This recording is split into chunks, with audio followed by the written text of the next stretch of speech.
하나님을 향한 사랑도 이웃을 향한 사랑도 없이 형식만 지키는 예배, 하나님이 원치 않는다는 것이죠. 지금 우리가 믿고 있다고 생각하는 그 신앙과 우리가 살고 있는 신앙이 일치되는지, 그건 하나님이 바꾸실 수 없는 사람이 없어요. 하나님의 때가 다른 거예요. 너무 서두르지 말고 기다려요. 하나님이 바꾸시고 보내시기를. 복음이 사람을 바꿉니다.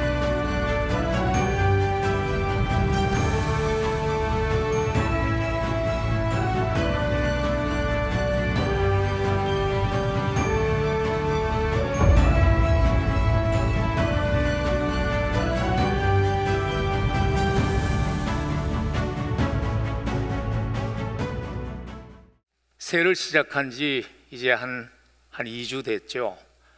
여러분, 새해를 시작하면서 어떤 계획들, 어떤 목표들을 세웠는지 모르겠어요. 새해를 시작하면서 우리가 많은 것을 계획하죠. 저는 여러분들이 어떤 목표를 세웠든지 간에 그 목표가 이루어짐을 통해서 하나님을 미소짓게 하는 그러한 결과가 있었으면 좋겠어요.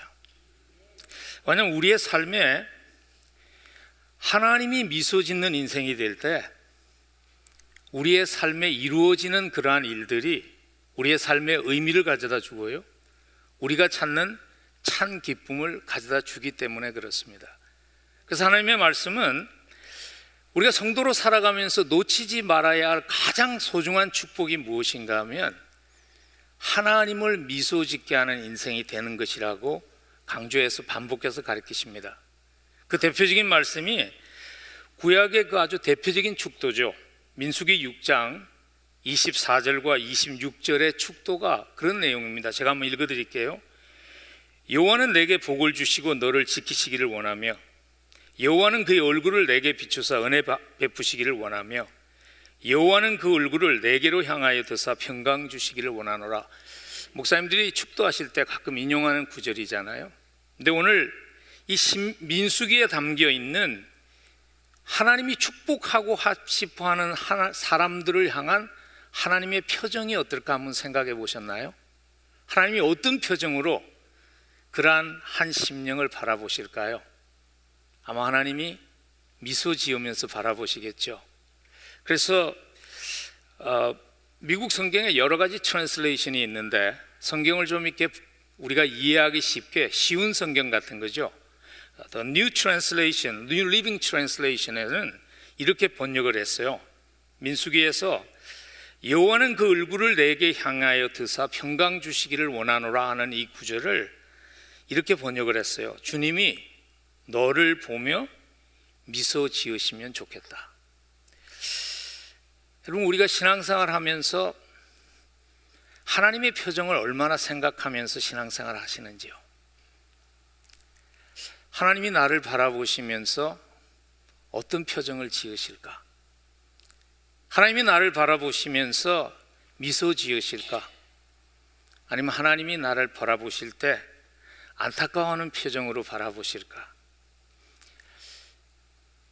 그래서 과거에 우리의 믿음의 선배들은요, 하나님의 표정을 많이 인식하면서 살려고 노력했던 것 같아요. 그래서 코람 데오라는 말을 가슴에 품고 살았죠. 하나님 앞에서 살고 있다는 것을 인식하기 위해서. 그런데 요즘은 좀 안타까운 것이 이거 같아요. 우리가 행위로 구원받는 것이 아니라 십자가 은혜 때문에 구원받는다는 너무나 정확한 성경이 우리에게 주신 약속이죠. 그 약속 때문인지 하나님을 인식하지 않고 살아가는 성도들이 많지 않나는 안타까움이 교회를 섬기면서 제 마음속에 있어요. 여러분, 한번 솔직하게 우리 자신에게 물어보면 좋겠어요. 나는 얼마나 자주 하나님이 나를 어떻게 생각하실까 하는 질문을 하면서 사는지. 우리 사실 이 질문 많이 하죠. 사람들이 나를 어떻게 생각할까? 그 질문 많이 하시잖아요. 그래서 이렇게 교회 나오기 전에 머리도 빗고 옷도 갈아입고 하는 게 우리가 사람들이 나를 어떻게 생각할까 많이 인식하며 살거든요. 근데 과연 나는 하나님이 나를 어떻게 생각하실까? 얼마나 자주 생각하면서 살고 있을까요?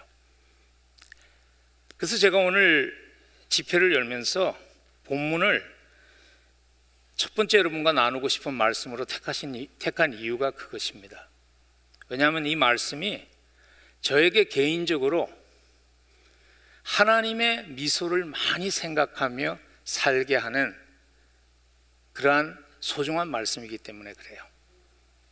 다른 어떤 것보다 하나님의 미소를 구하며 살아가도록 제 신앙의 여정에서 터닝 포인트가 되었던 말씀이었기 때문에 그 말씀이기 때문에 오늘 제가 이 말씀을 여러분들과 나누고 싶어요. 오래전에 오늘 요한복음 21장 본문 말씀을 통해서 주님이 저에게 이런 세밀한 음성으로 말씀하시며 다가온 적이 있었어요. 주님이 저에게 영훈아, 너 나와 깊은 사랑에 빠지는 것만으로 만족할 수 없겠니? 물으면서 저에게 다가오셨어요. 주님이 저에게 그렇게 물으신 이유가 있어요. 왜냐하면 저는 사실 기독교 과정에서 태어나지 않았고 기독교 과정에서 자라지 않았어요. 저는 고등학교 다닐 때까지 불교 신자였어요. 그러다가 미국에 와서 대학 생활을 하면서 대학교에서 주님을 만났어요. 그리고 대학을 졸업할 때 정도 돼서 주님께서 저로 하여금 목회자로 부르신다는 그 부름을 확신하게 됐어요. 근데 제 마음에 한 가지 걸리는 것이 무엇이었는가 하면 저희 가정 형편이었습니다. 여러분 아마 여기 연세 드신 부모님들 많으신데 이민 초기에 부모님들이 얼마나 수고하며 자식을 키웁니까? 저희 부모님도 밤낮 없이 수고하면서 세 자녀를 키웠어요. 근데 그때가 저 바로 위에 있는 형님이 치과대학에 입학했을 때고 제 막내 동생이 갓 대학에 입학했을 때인데 이거 아들 중에 하나라도 좀 대학을 졸업하고 직장을 잡고 월급을 받고 부모를 좀 도와야 되는데 부모님 앞에 가서 제가 대학을 졸업하고 나서 신학교를 가고 목회자가 되겠습니다 하는 그 말이 입에서 떨어지지 않는 거예요. 그래서 오랫동안 기도하고 마침내 부모님께 이제 제 결정을 축복해 주실 것을 요청하면서 나아갔어요. 근데 참 놀라운 것은 하나님이 다 일하시는 거예요. 저희 부모님이 이미 알았어요. 제가 그런 부름 앞에 지금 서 있다는 것을 아셨어요. 그러면서 한 가지 조건을 요구하시면서 우리가 허락하겠다고 말씀하셨어요. 그게 뭐냐면 우리는 믿음의 뿌리도 없는 집안인데 너 대학 공부 대강 하고 신학교 가면 할 일 없어서 목사 된 줄 안다. 그러니까 너 하던 공부 열심히 마치고 그러면 신학교 갈 때 우리가 축복하고 함께 하겠다고 약속하셨어요. 그래서 제가 목회자가 될 걸 알았기 때문에요. 제가 사실 대학부 학부에서는 공대를 다녔거든요. 그래서 목사가 되면 별 쓸 일이 없잖아요. 근데 열심히 공부했어요. 한 가지 마음 때문에 이거 마치면 신학교 가고 목사 될 수 있다는 그 소망을 가지고 정말 열심히 대학을 마치고 신학교를 가고 목사가 됐어요. 근데 목회자가 돼서 목회 초기에 이민교회를 섬겨보니까 제가 기대했던 것하고 너무 다른 거예요. 목회가 너무 힘들었어요. 배도 너무 고프고요. 알아주는 사람도 없고 오라는 데도 없고 가끔 오라고 그러면 다시 오라고 그러지 않고 너무 외로웠어요. 그래서 하루는 제 마음속에 저도 몰랐죠. 그 과정이 주님께서 제 마음속에 있는 세상적인 그러한 찌꺼기들, 세상적인 기대를 제거하는 시간이었는데 제가 믿음이 없었기 때문에 그때 믿음이 어릴 때니까 잘 몰랐죠. 그래서 하루는 제가 기도하다가 저도 모르게 내 마음속에서 제 속에 숨겨져 있던 찌꺼기가 그냥 불쑥 나왔어요. 제가 주님께 이렇게 얘기한 거예요. 주님, 아니 이렇게 하라고 저 부르신 겁니까? 이게 다라면 주님, 저는 지금이라도 직장 잡고 그냥 평신도로 섬기겠습니다. 제가 그렇게 주님 앞에, 너무 부끄러운 간증이죠. 주님 앞에 그렇게 제가 항의한 거예요. 근데 그때 주님께서 요한복음 21장을 통해서 저에게 세밀한 음성으로 물으셨어요. 영훈아, 이 길은 성공 보장해 줄 수 없는 길이야. 이 길은 네가 세상에서 명성 누리는 거 보장해 주지 않는 길이야. 근데 한 가지 약속할 수 있는데, 이 길을 가면 너 나와 깊은 사랑에 빠질 수 있는데, 너 그거 하나 만족하면서 이 길 갈 수 없겠니? 저에게 물었어요. 너 십자가 사랑 받은 것만으로 충분하게 만족하며 이 길 갈 수 없겠냐고 물었어요. 그것이 제가 예수 그리스도를 만난 후에 저에게 있어서는 신앙의 터닝 포인트였어요. 제가 그날 주님과 약속했어요. 주님, 주님과 깊은 사랑에 빠질 수 있다면, 아무 일 일어나지 않아도, 아무도 몰라줘도 주님, 내가 그 사랑만으로 만족하며 이 길을 가겠다고 주님께 약속했어요. 그게 저에게 있어서 믿음의 터닝 포인트였어요. 여러분, 만일 주님께서 동일한 질문을 여러분들께 하신다면요, 여러분들의 답은 어떻게 될까요? 네가 기도하는 것 응답받지 않아도, 네가 그렇게 원하는 일 다 이루어지지 않아도, 너 십자가 사랑받고 나의 사랑의 대상되고 나와 사랑에 빠지는 것, 그거 하나만으로 만족할 수 있겠냐고 주님이 물으신다면, 여러분의 답은 과연 무엇이 될까요? 여러분, 솔직하게 우리의 삶을 한번 돌아보면 그리스도인으로 살아가면서 찾아오는 많은 갈등들, 그리스도인으로 살아가며 우리가 싸우는 많은 시험들, 그 근본적인 원인이 십자가 사랑만으로 충분하지 않기 때문 아닐까요? 생명 주시기까지 나를 사랑해 주신 그 사랑 내가 받았다는 것만으로 충분하지 않기 때문에 우리가 갈등하고 시험 드는 것 아닐까요? 그래서 오늘 본문 말씀의 배경이 이거죠. 실패한 베드로를 다시 세우는 장면이잖아요. 근데 예수님께서 그래서 베드로에게 다른 건 묻지 않았습니다. 장차 앞으로 하나님의 교회를 세워갈 중요한 일에 지금 베드로를 다시 세우는 일이에요. 근데 주님은 베드로에게 너에게 무슨 특별한 탤런트가 있느냐? 너에게 무슨 카리스마가 있느냐? 너에게 무슨 특별한 재능이 있느냐? 리더십이 있느냐? 그런 거 묻지 않으셨어요. 딱 한 가지 물었어요. 베드로야, 네가 나를 사랑하느냐고 한 가지 물었어요.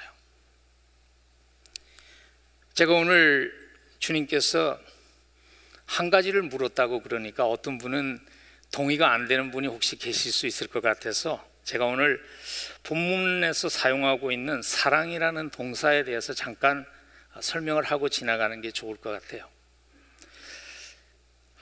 성경을 좀 이렇게 깊이 연구하는 분들은 다 아시죠? 한글 성경에는 나를 사랑하느냐고 똑같이 번역이 돼서 3번 물으셨지만 사실 원어에는 보면, 헬라어 성경에 보면 다른 단어를 썼거든요. 예수님께서 베드로에게 물을 때 15절에서 베드로야 네가 나를 사랑하느냐 할 때 예수님이 사용하신 사랑이라는 동사는 완전한 사랑을 말하는 아가페였어요. 그래서 베드로야 네가 아가페의 사랑으로 나를 사랑하냐고 물었어요. 근데 15절에서 베드로의 답은요, 친구의 우정을 뜻하는 주님, 제가 필레오의 사랑으로 주님을 사랑합니다. 그렇게 답해요. 그러니까 16절에서 예수님이 또 물으세요. 베드로야, 네가 아가페의 사랑으로 사랑하느냐? 베드로가 아마 절대적인 사랑이 부담이 되었는지 필레오의 사랑으로 사랑합니다 답해요. 그래서 16절 17절에 가면 예수님께서 베드로에게, 그러면 베드로야, 네가 필레오의 사랑으로 나를 사랑하느냐 물으세요.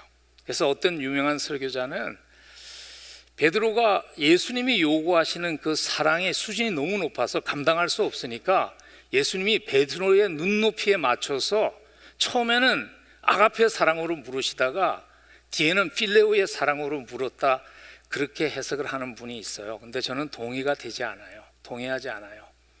왜냐면요, 하나님은 한 번도 하나님의 절대적인 기준을 바꾸시지 않습니다.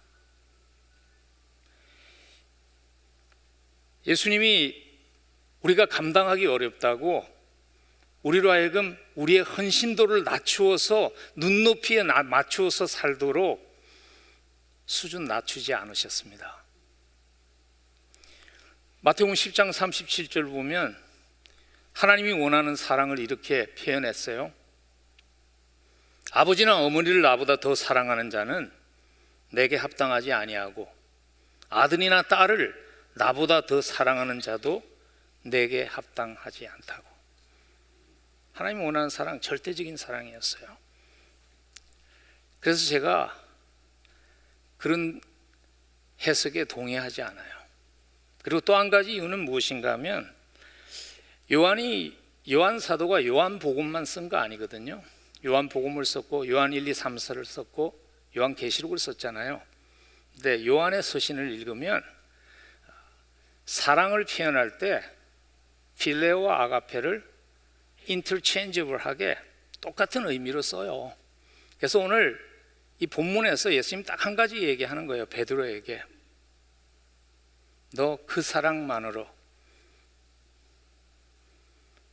십자가에서 네 죄를 위해서 죽은 하나님이 죽을 만큼 너를 사랑하는 그 사랑만으로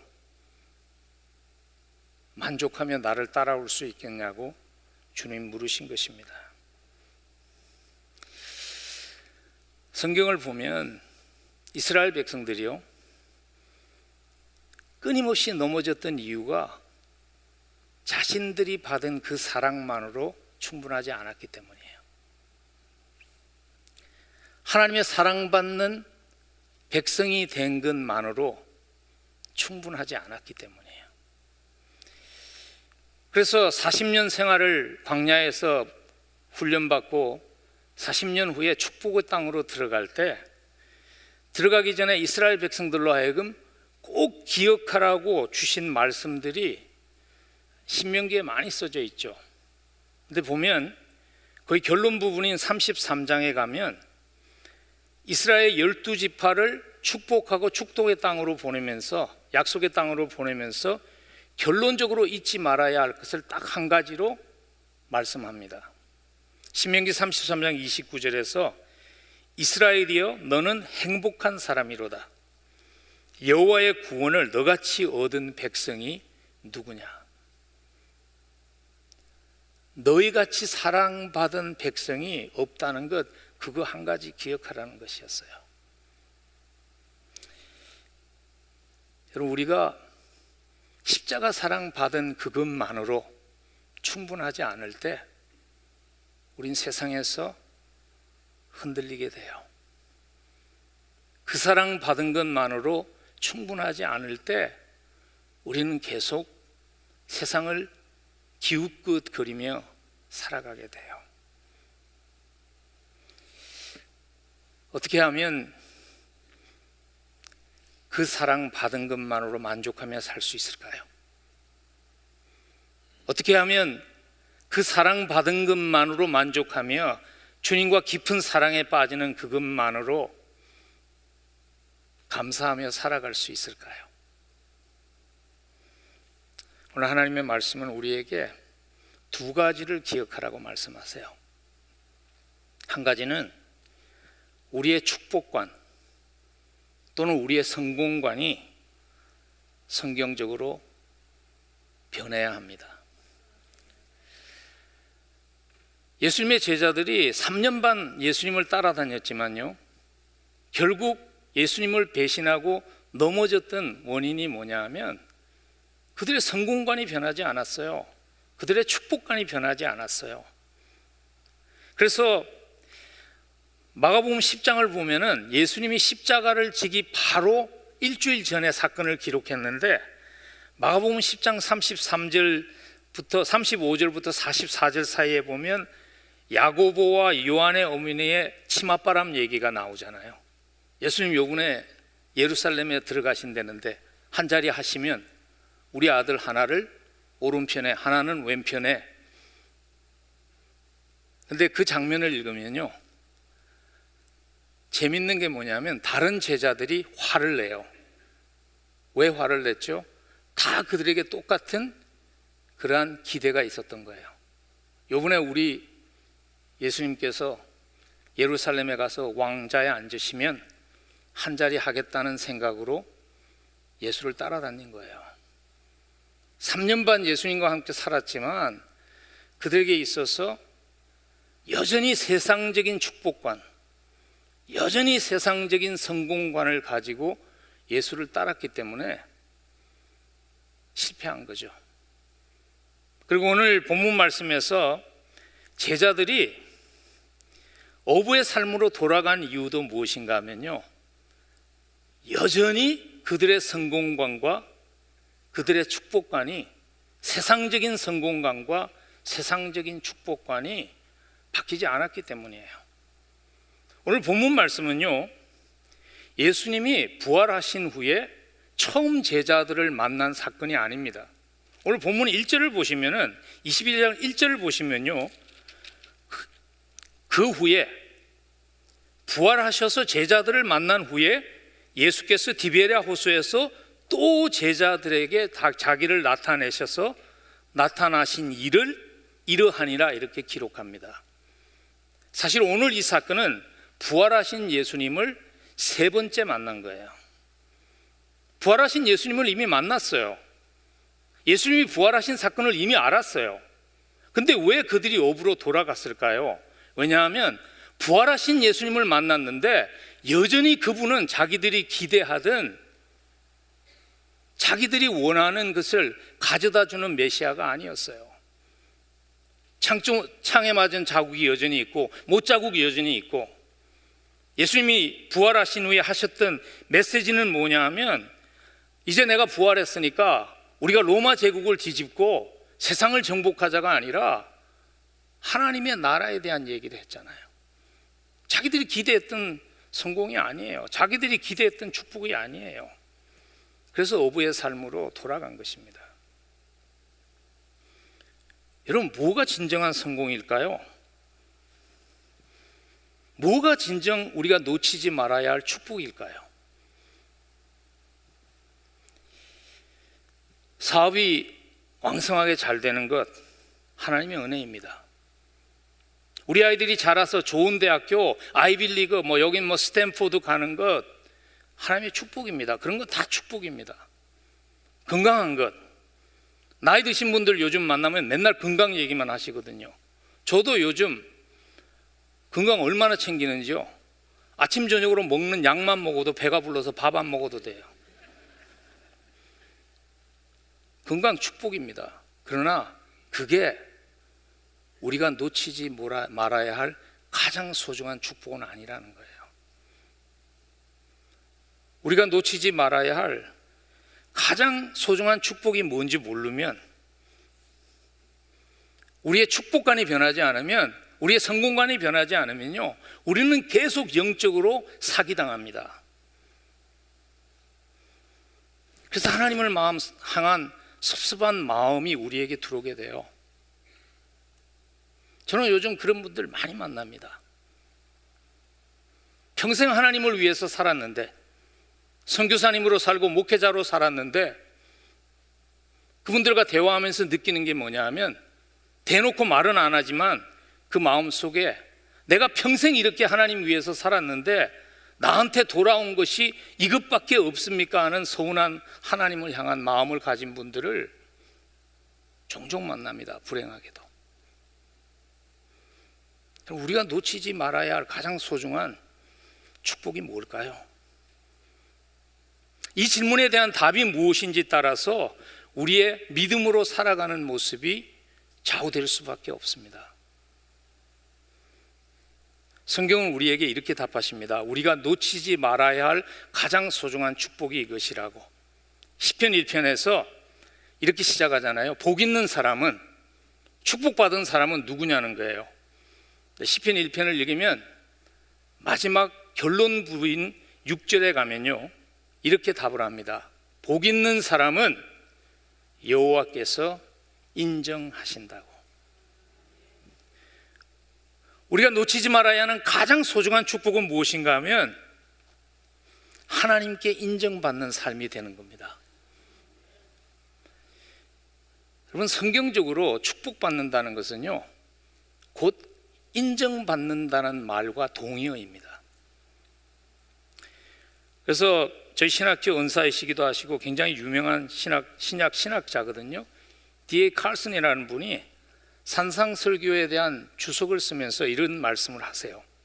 성경을 보면 사람이 하나님을 송축할 수 있고 블레스할 수 있고 하나님이 사람을 축복하실 수 있습니다.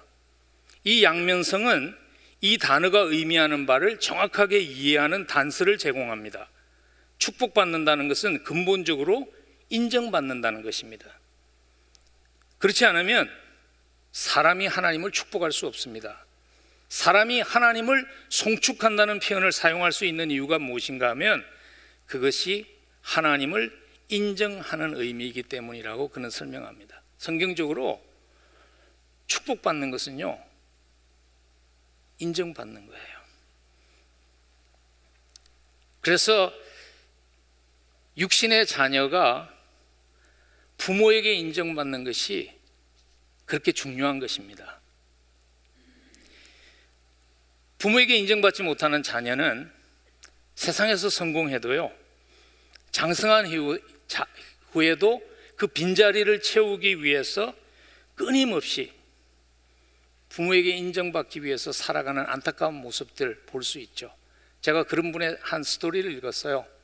아마 여러분들 가운데 아는 분들도 계실 거예요. 다나 퀴글리라는 미국의 프로페셔널 골프예요. 근데 젊을 때는 실력이 발휘가 안 됐어요. 그래서 항상 아버지가 그에게 주었던 눈길이 뭐냐 하면, 야, 너는 왜 그것밖에 못하냐 하는 그 눈길을 받으면서 자랐어요. 그래서 대학 시절 처음에 프로 때는 술로 그걸 달래면서 살아가지고 알코올 중독에 빠졌다가 나이가 50 다 됐을 때 술 먹는 것을 끊고 다시 마음을 다짐해서 미국 사람들 가운데, 미국 프로 가운데 50세들 되면 시니어 리그가 있죠.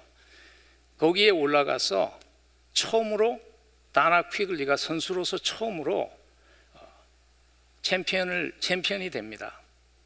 근데 그날 밤에 인터뷰를 다 마치고요, 그 트로피를 받고 비가 정말 쏟아지는 그 밤에 운전을 하고 어디로 간 줄 아세요? 자기 아버지가 있던 양로원을 찾아가요. 근데 불행하게도 그 아버지가 그 아들을 기다리지 못하고 세상을 떠나요. 저는 그 스토리를 읽으면서 육신의 자녀에게 부모에게 인정받는 게 이렇게 중요하구나 하는 생각과 함께 또 이 생각이 들었어요. 동일한 것이 우리의 영적인 삶에도 적용된다는 겁니다. 영적인 자녀에게는 영적인 아버지에게 인정받는 것이 무엇보다도 소중한 것입니다. 하나님께 인정받음이 없이 인생은 아무리 많은 것을 이루어도 우리에게 만족과 의미를 가져다 주지 못합니다.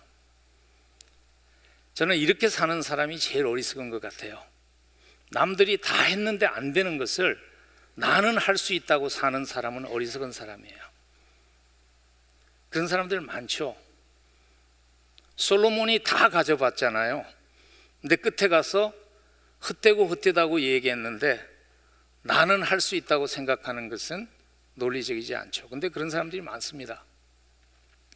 한번 소개할까요? 여러분들이 잘 아는 문학가예요. 모파상이라는 작가. 모파상이 원래는 신부가 되려고 했던 사람이에요. 근데 제가 읽었던 책에 의하면 좀 게을러 가지고 학교에서 쫓겨나요.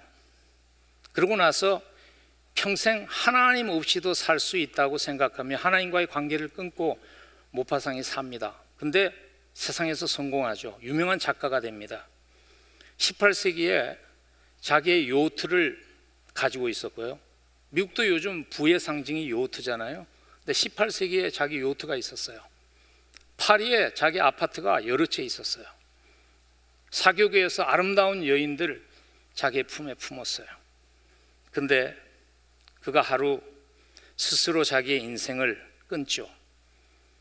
자기의 인생을 스스로 끊기 바로 직전에 모파상이 한 한마디가 지금 모파상의 묘지에 붙어 있습니다. 이렇게 그가 고백합니다.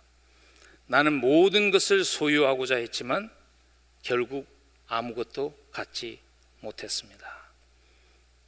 왜냐하면 인간은 영적인 존재입니다. 영적인 아버지의 인정받음이 없이, 아버지께 인정받음이 없이 삶에 아무리 많은 것을 이루어도 그것은 의미와 만족을 가져다 주지 못해요. 그래서 여러분, 다윗과 솔로몬의 삶이 끝이 판이하게 달랐던 이유가 뭘까요? 사실 솔로몬이 다윗보다도 훨씬 더 많은 것을 이 땅에서 이루었어요. 그럼에도 불구하고 그는 삶을 마치면서 전도서를 보면 헛되고 헛되었다는 말로 자기의 삶을 마무리 짓습니다. 근데 다윗은 어떻게 삶을 마무리 짓죠? 다윗의 인생의 말년에 기록된 시편이라고 믿죠. 23편이 내 잔이 넘치나이다. 무엇이 차이점이었죠? 얼마나 많이 이 땅에서 이루었나가 차이점이 아니었죠. 왜냐하면 다윗은 하나님의 마음에 합한 종이었습니다. 하나님께 인정받는 인생을 살았습니다.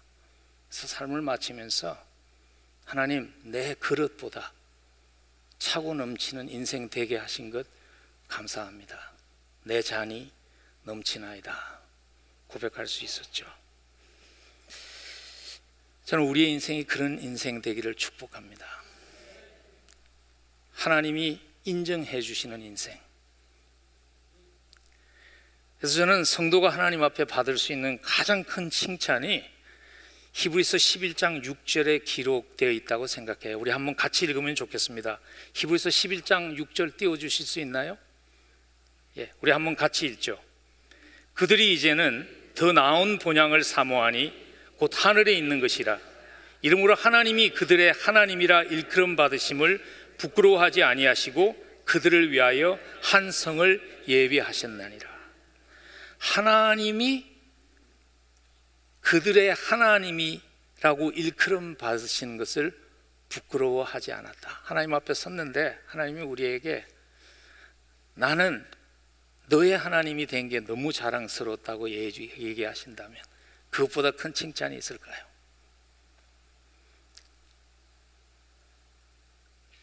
나는 너의 하나님이 된 게 너무 자랑스럽다. 여러분, 그 칭찬 우리 놓치지 않았으면 좋겠어요.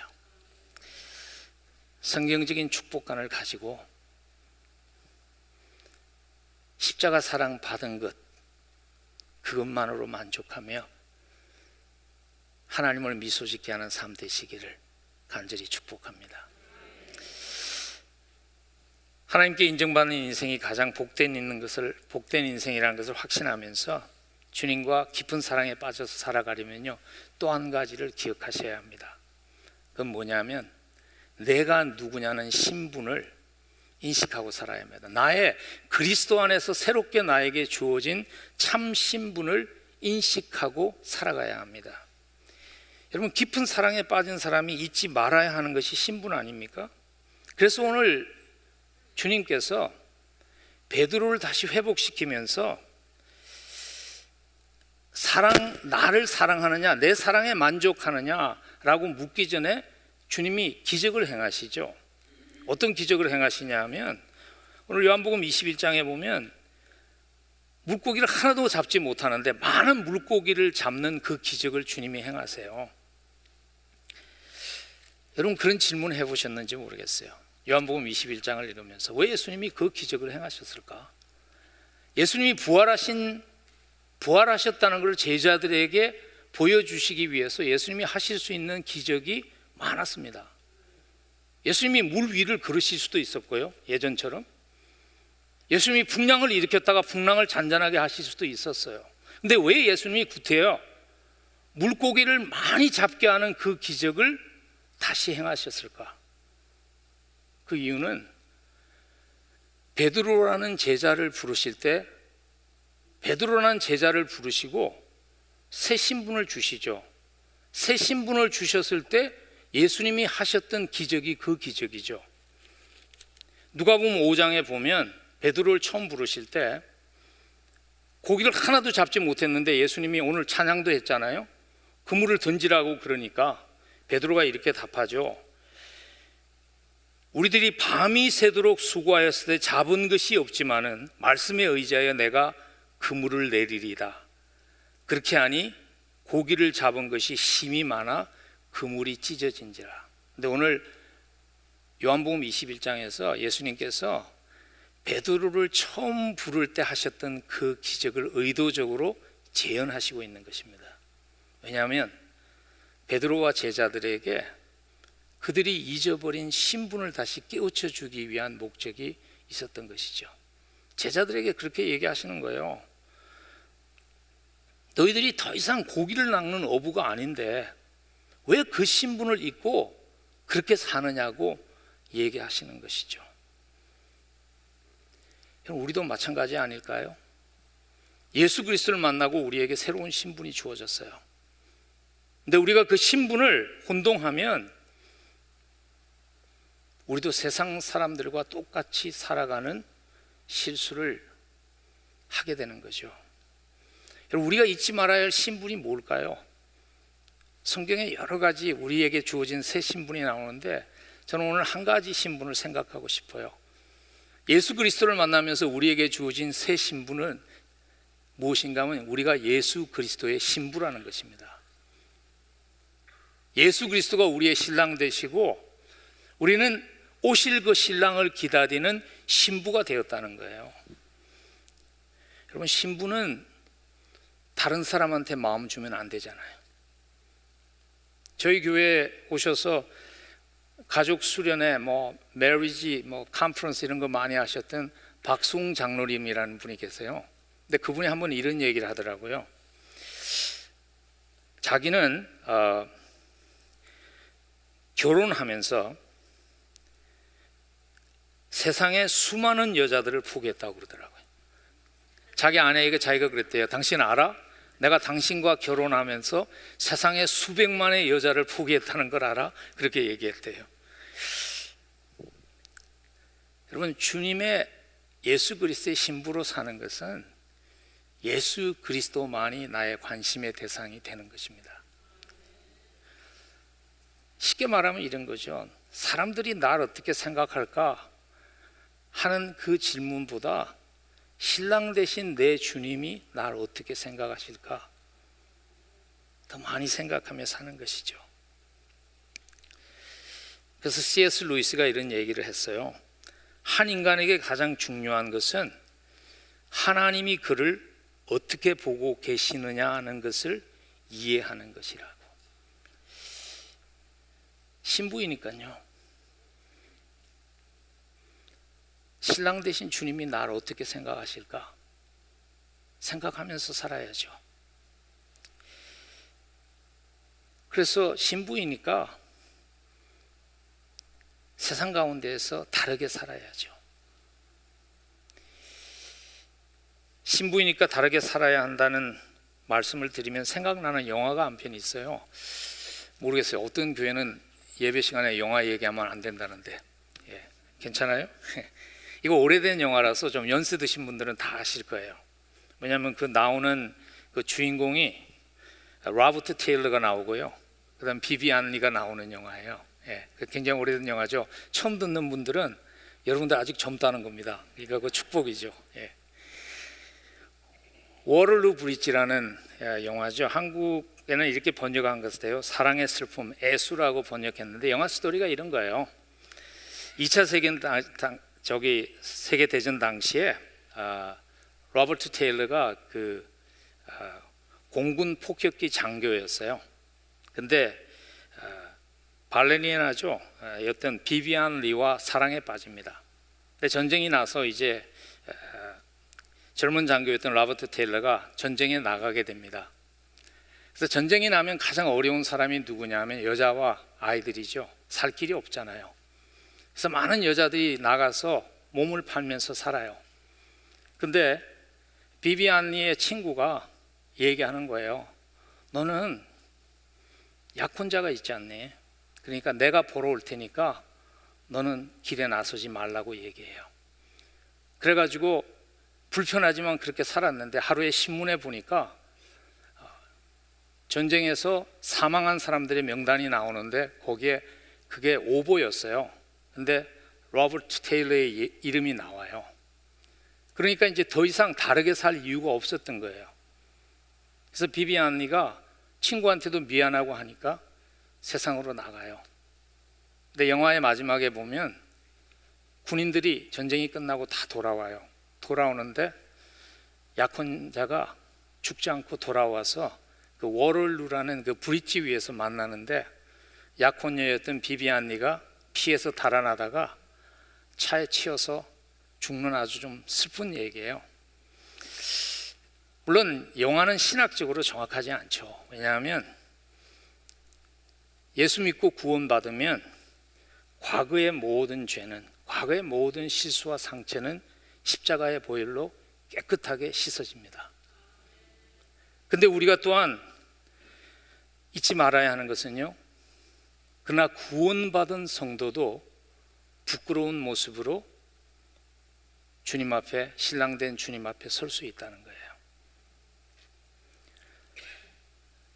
신약 성경을 기록한 저자 가운데 하나님이 사랑이라는 것을 가장 많이 얘기하신 분이 요한 사도죠.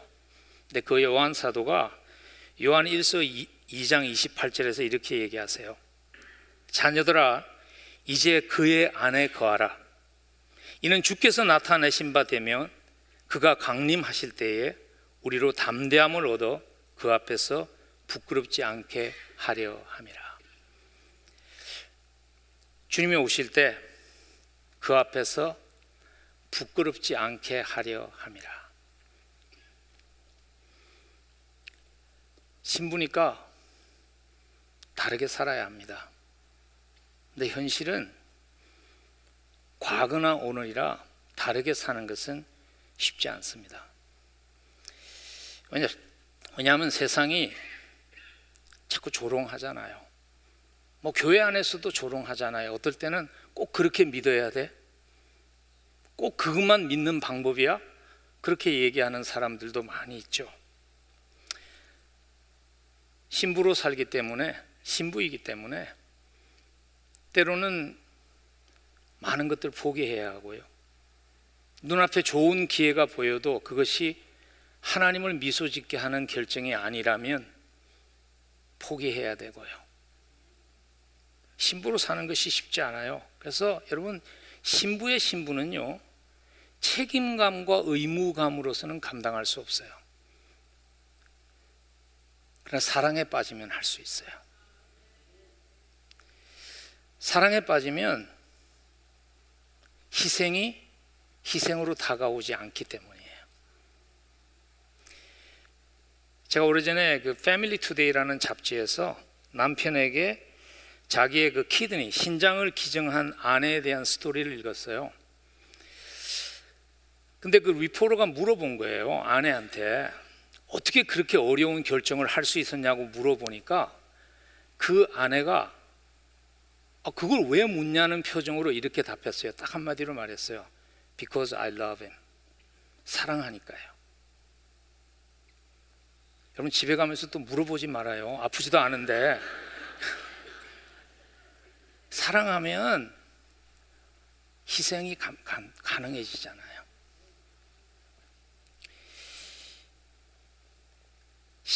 신앙생활을 의무감으로 하면 못해요. 그건 한계가 있어요. 근데 신앙생활은요, 로맨스입니다. 주님과 사랑에 빠져서 가는 거예요. 신앙생활이 로맨스가 되면 인내할 수 있죠. 그래서 성경은 사랑을 이렇게 표현하죠. 사랑은 오래 참는 것이라고. 근데 그 오래 참는다는 그 고린도전서 13장 4절이 영어 표현이 더 의미를 우리에게 정확하게 전달하는 것 같아요. Love is, 사랑은 long suffering. 그냥 괜찮은데 기다리는 것이 아니라 오랜 고통이 있지만 그걸 견디는 것이 사랑이라는 거예요. 모르겠어요. 어떤 분들은 그렇게 얘기해요. 예수 믿는 거 너무 쉽다고. 근데 저는 예수 믿는 거 그렇게 쉽지 않은 것 같아요. 예수님과 사랑에 빠지는 것은요, It's long suffering. 오래 기다림의 길을 가는 거예요. 남들이 가지 않는 좁은 길을 가는 거예요. 사랑하니까. 그래서 꼭 기억해야 되는 것이 이거예요. 여러분 신앙생활 하면서 사랑에 빠져서 그 길을 갈 때 꼭 기억해야 되는 것이 이겁니다. 끝이 다르다는 겁니다. 과정을 지나가면서는 별 차이 없이 보일 수 있어요. 예수 믿는 사람이나 예수 믿지 않는 사람이나 과정을 지나가면서는 병도 걸리고 사업에 망하기도 하고 차이가 없는 것 같이 보여요. 근데 기억하세요. 끝이 달라요. 끝이. 그래서 성경에 이렇게 기록했죠. 시편 1편 3절과 4절에 보면 시냇가에 심은 나무가 시절을 쫓아 과실을 맺으며 그 잎사귀가 마르지 아니함 같으니 그 행사가 다 형통하리로다. 근데 거기서 그치지 않아요.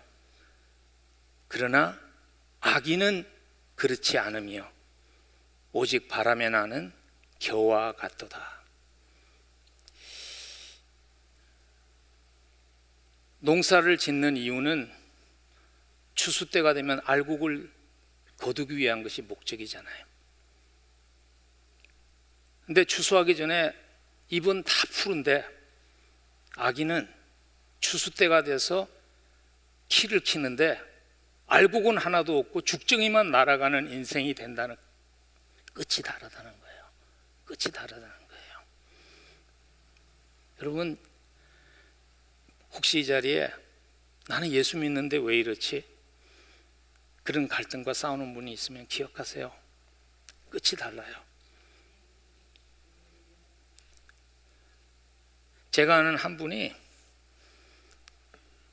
이런 간증을 하셨어요. 오래전에 저희 교회에 오셔서. 이분이 메디컬 닥터였어요.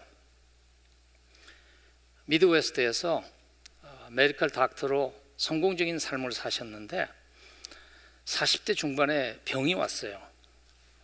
근데 현대의학으로 병을 찾을 수가 없는 거예요. 근데 자기는 정말 죽도록 아파요. 그래서 그날도 너무 아파가지고 진통제를 먹어도 이 고통이 낫지를 않으니까 너무 아파하는 가운데 비몽사몽간에 그분이 꿈을 꾼 거예요. 근데 꿈을 꿨는데 보니까 사람들이 쭉 일렬로 서서 기다리고 있는 거예요. 근데 이분이 6.25 세대예요. 그러니까 자기는 생각에 줄에 서 있는데 배급을 받으러 가는 줄 알았어요. 그래서 앞에 있는 사람에게 어깨를 툭툭 치고 오늘 뭐 줍니까? 이렇게 물어본 거예요. 그랬더니 앞에 있는 사람이 씩 웃으면서 오늘은 배급받는 게 아니에요. 그동안에 살았던 열매를 가지고 가는 거예요. 주님 앞에 평가받으러 가는 거예요. 그러더래요. 근데 이렇게 보니까 줄 서 있는 모든 사람들이 깡통을 하나씩 들고 있더래요. 근데 자기도 보니까 깡통을 들고 있는데 앞에 사람들 깡통을 보니까 무언가가 좀 있는데 자기 깡통은 빈 깡통이더라는 거예요. 그래서 이 사람이 소스러치라서 놀라서 깼어요. 왜냐하면 이분이 주님과 한 약속이 있었어요. 처음에 미국에 공부하러 왔을 때 영어도 잘 안 되고 안 될 때 주님에게 그렇게 간절하게 기도한 거예요. 주님, 나 의사 만들어 주세요. 그러면 내 의사 되면 하나님의 영광을 위해서 살겠습니다. 약속한 거예요. 의사가 됐어요. 그리고 잊어버렸어요. 그러다가 그 순간에 깨닫게 된 거예요. 그래서 이분이 40대 중반에 미국에서 프랙티스 하던 것 다 정리하고 선교지에 의료사역원 사역자로 선교사로 나가서 제자 양육하는 일을 하세요. 여러분, 우리가 신부입니다. 신랑 대신 주님 앞에 서야 하는 신부이기 때문에 세상에서 아무리 성공해도요, 자칫 잘못하면 주님 앞에 설 때 부끄러운 모습으로 빈 깡통 들고 설 수 있습니다. 그래서 미국의 작가였던 워커 펄스가 이런 얘기를 했죠. You can get all A's and still flunk life. all A를 받고서도 인생에서 낙제할 수 있습니다. 내가 받은 A가 주님과 아무런 상관이 없다면, 내가 세상에서 받은 A가 주님을 미소 짓게 하는 A가 아니라면 You can get all A's, 그러나 인생에 낙제할 수 있습니다. 그런 사람들 많이 있어요. 월마트를 제일 처음에 시작했던 파운더죠. 샘 월턴이 마지막 때 병상에 누워 있을 때 친구가 찾아와서, 아주 가까운 친구가 찾아와서 요즘 어때? 이렇게 물었을 때 이렇게 답했다 그래요. I blew it. 잡쳤어. 여러분 아시죠? 월마트가 요즘도 장사 잘 돼요. 그때도 잘 됐어요. 회사가 안 됐기 때문이 아니에요. 세상 가운데서는 많은 것을 이루었는데 그게 자기가 찾던 의미와 만족을 가져두지 못한 거예요. 그래서 그가 딱 한마디 한 게 친구에게 I blew it. 망쳤어. all A를 바꿔서도 인생에 낙제할 수 있습니다. 하나님을 미소 짓게 하지 않는다면. 지혜롭게 살면 좋겠어요. 잠시 지나면 잊어버리는 세상을 위해서 너무 세상이 나를 어떻게 생각할까 걱정하며 살지 말고 잊어버리지 아니하시는 하나님을 마음에 두고 사는 지혜가 있으면 좋겠어요. 여러분, 세상은 금세 잊어버립니다. 제가 요즘도 많이 묵상하는 하나님 말씀이 전도서 1장 11절이거든요. 이전 세대들이 기억됨이 없으니 장래 세대도 그 후 세대들과 함께 기억됨이 없으리라.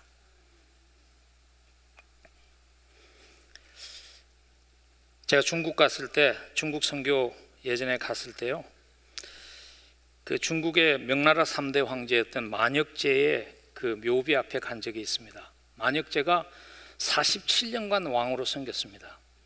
중국 사람들 우리보다 스케일이 커요. 묘비가 뭐 굉장히 커요. 큰 돌이 2개 있더라고요. 근데 아무것도 안 써져 있어요. 그래서 저는 이렇게 생각했어요. 뭔가 써져 있었는데 세월이 지나면서 그게 지워진 줄 알았어요.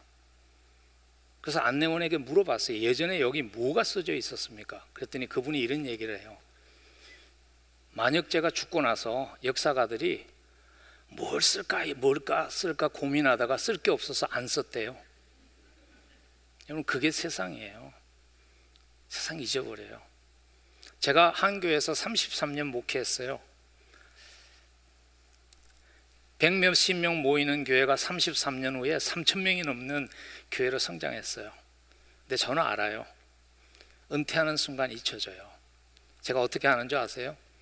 작년 크리스마스 됐는데 카드 온 거 보니까요, 예전에 제가 담임 목사 때보다 한 10분의 1도 안 온 것 같아요. 근데 그거 섭섭하게 생각할 거 없어요. 그게 세상이에요. 세상은 잊어버려요. 근데 감사한 것은 이것입니다. 하나님은 잊어버리지 않습니다. 우리 한번 함께 봉독하고 제가 말씀 마무리 짓겠는데요. 히브리서 6장 10절 함께 봉독하죠. 함께 읽습니다. 하나님은 불의하지 아니하사 너희 행위와 그의 이름을 위하여 나타낸 사랑으로 이미 성도를 섬긴 것과 이제도 섬기고 있는 것을 잊어버리지 아니하시느니라. 여러분, 어떤 인생이 지혜로운 인생일까요? 금세 잊어버릴 세상을 위해 사는 인생이 지혜로울까요? 아니면 잊어버리지 않는 하나님을 위해 사는 것이 지혜로울까요? 좀 멀리 바라보면서 살면 좋겠어요. 시간이 좀 지났지만 이 얘기하고 말씀 마무리 짓게요. 미국 대통령 중에서 사냥을 굉장히 좋아하는 대통령이 있었어요. 여러분들 아실 거예요. 아마 티오도르 루즈벨트라고 26대 대통령이죠. 루즈벨트 대통령이 아프리카에 사냥을 갔어요. 그리고 배를 타고 사냥을 마치고 배를 타고 미국에 돌아오는 배에 평생을 아프리카에서 선교사로 섬겼던 노 부부가 은퇴를 하고 미국으로 돌아오면서 같은 배를 타게 됐어요. 근데 배가 항구에 도착하니까 막 군악대가 나와가지고 막 대통령이 안전하게 돌아왔다고 환영하고 막 많은 사람들이 축구하러 나온 거예요. 근데 선교사가 한 구석에서 보니까 자기는 평생 하나님을 섬기고 은퇴하고 돌아왔는데 자기를 반겨주는 사람은 없어요. 그래서 그 선교사님이 이런 푸념을 한 거예요. 저 사람은 자기 좋아하는 거 즐기고 돌아왔는데 저렇게 많은 사람들이 환영을 하는데 나는 평생 하나님을 위해서 살았는데 나를 반겨주는 사람은 아무도 없네.